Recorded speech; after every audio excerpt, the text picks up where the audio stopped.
Je ne me définis pas selon ce que je vois.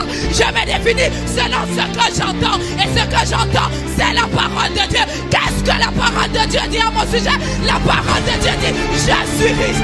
La richesse que j'ai n'est pas définie par les avoirs. La richesse que j'ai n'est pas définie par ce que les hommes voient.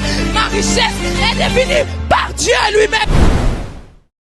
Si tout à l'heure j'ai dit que ce que l'on voit détermine ce que l'on possède, j'aimerais compléter cette phrase en disant ce que tu entends détermine ce que tu vois. À qui est-ce que tu donnes l'oreille? Avant de voir, Agar a d'abord prêté l'oreille à Dieu.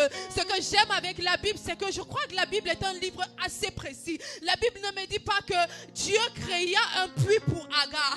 La Bible n'est pas en train de me dire que Dieu fit apparaître un puits du ciel pour qu'Agar puisse voir. Mais le fait que Agar ait entendu la voix de Dieu, elle a eu la capacité de voir. En réalité, ça veut dire quoi? Agar était dans le désert. Il y a des situations dans lesquelles tu te retrouves, mais c'est tellement difficile parce que tu manques de voir. Parce que tu manques de voir. Il y a des situations, la solution se trouve à côté.